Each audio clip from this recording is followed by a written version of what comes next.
It's, I think, wonderful way to celebrate 20 years of engaged research and advocacy and policies building, having a symposium like that. So congratulations all the PLAAS people, scholars, staff members, and all those who made this 20 years possible. After almost 3 days of really enriching debate, it's quite difficult to say anything new. But anyway, I thought basically I don't have any PowerPoint, so hopefully there's some power what my points are gonna make.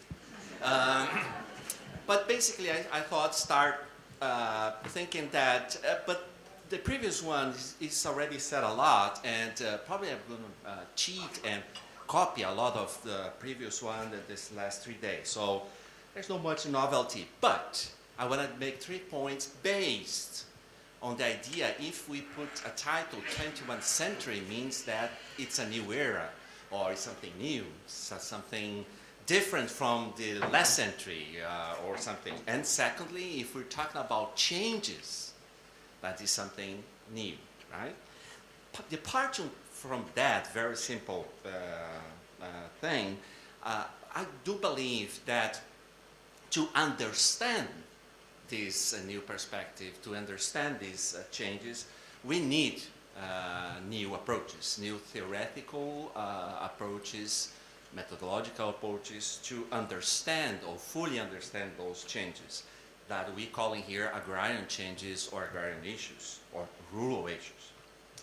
But, and that's one first comment I wanna as a starting remark.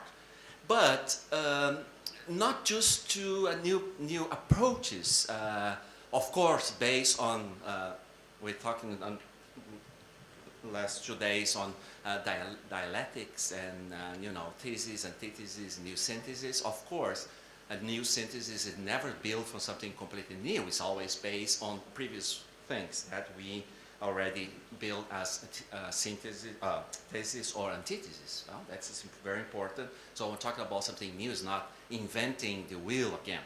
Okay, but I think that's the first challenge that we, as political economists, is not my case. I'm barely a sociologist.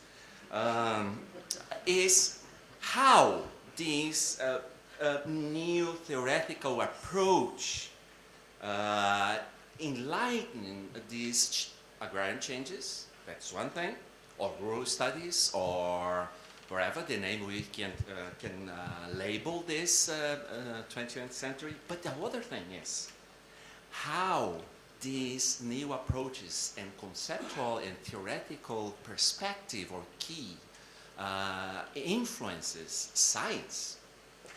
Because one of the things that, not just talking among ourselves and dwell and debate if the concept A or concept B is right or wrong or better to understand reality, but how, like for example in political economy or sociology or social science, our frameworks, our conceptual debates, our key theoretical approach also enlighten or challenge science as a whole, like for example social science and not just agrarian studies.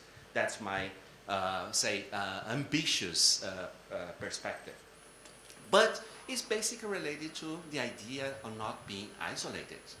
And we've been talking a lot about this cross-sectoral things, understanding different ways of looking at it. Okay, but how about we get out of and have really influence in our science fields, not just on agrarian issues or studies. That's my introduction point, and just a concern of not being so isolated.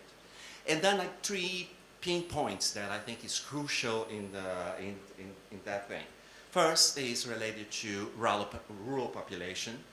I'll come back to that. Secondly is related to land, our understanding of land. And thirdly, crops, booms or flex crops, basically. There are other points that they think of public policy and state and so on, but I'll try to restrict to those 3.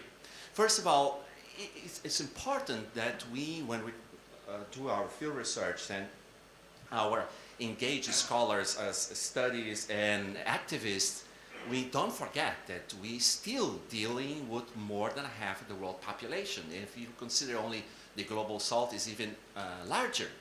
And we very easily got trapped in this social science, but also kind of modern philosophy trap that the ultimate human adventure is the city. Urban world pops up all the time. Urban world, industrialization is there. But our field of research is still there's a very large number of people around the world that still living in the countryside, rural areas, wherever. So that's something. And then one of the things we should keep in mind in this new approach is really to face this, what I call social science notion of ultimate human adventure to be in an urban space. Related to that, or second point is already appearing this afternoon and has been the concept is family farming, peasantry, small scale. It's very important conceptual debate. But I'd really be more concerned related to that in two things. One is to acknowledge the differences. But the concept we've been using up to now is a challenge for the other panelists and we're still talking about a lot social differentiation. Theoretically, we know that where this concept comes from, but I think difference is something different from social differentiation.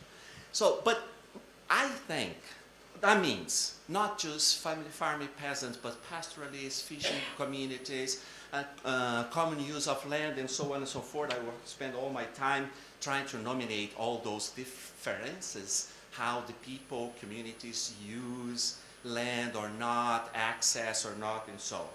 But a challenge is not just to recognize the differences, but to find common points.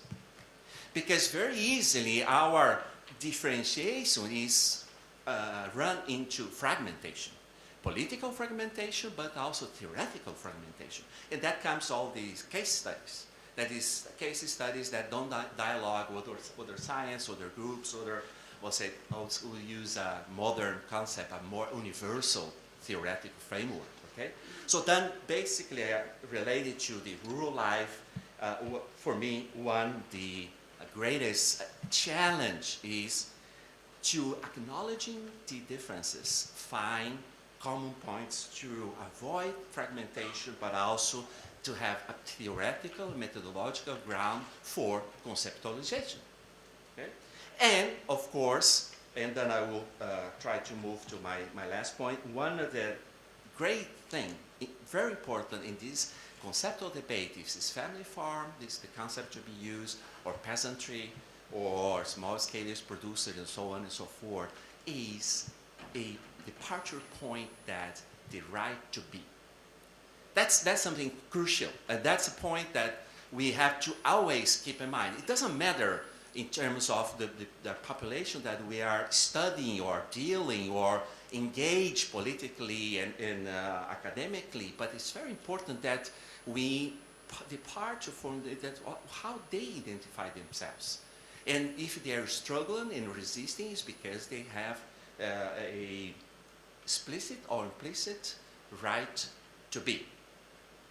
To be farmers, to be peasants, to be fishing communities, to be common users of land, and so on. And then my last point in this rural life, and I already run out of the time, is the perspective of social demands.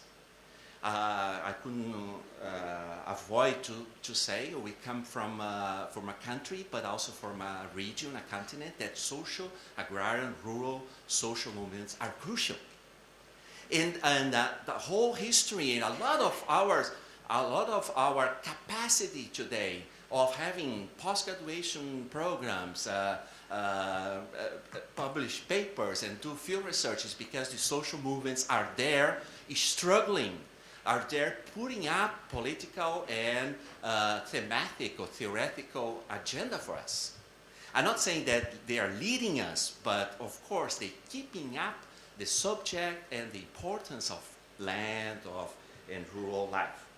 So I move to my second point. I don't have time to go on all this. That's the meaning of land.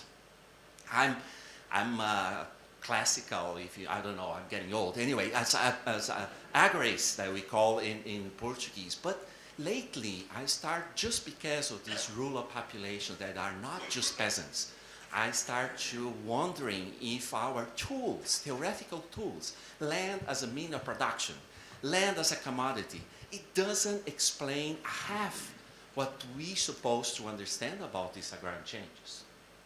Okay, so then, of course, it's important to understand land as mean of production. Of course, it does understand the process of commodification of land. But for those social movements or those rural communities, that's not the main point. That's not what they are fighting for. Okay? And then comes several other, like in Brazil for a long time, for the sociologists and social science, was very important the concept of land for labor. That was the main theoretical political argument to say why Brazil needs agrarian reform and so on.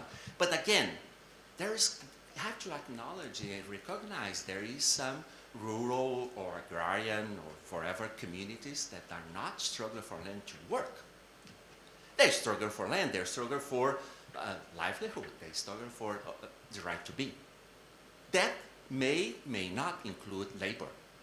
May not include work, and that's still a right. But we have to kind of bring those things into our theoretical tools. How am my time is already over? Okay. So land as a place to dwell, as a place to be, right? So, and then comes, at least, I don't have more time, land as natural resource, and all the environmental questions is already pop up here, and of course the question of food, and the social movements and the rural communities, they are not struggling only to feed themselves, that's for sure. But of course, how we bring that up in a more universal perspective. Crops boom, I'm not going to get into all the debate. I just want to add one point. All this multiple use of crops, flex crops, etc. I just want to add one thing that we should include in our agrarian studies and new perspective. The role of science and technology. It didn't appear here in those 3 days. How the science and technology being a tool for agrarian change. That's one very important key, especially when talking about flex crops. But more than that, or together that, how the narrative of science and technology is being used to justify or to make those agrarian change possible. And then science and technology becomes a commodity that is being used for those agrarian change in practice or potentially. Because a lot of narratives on science and technology is just potentially, but they are making a lot of money and they're provoking a lot of agrarian transformations based on that potential possibilities and perspective. Thank you very much. Sorry for the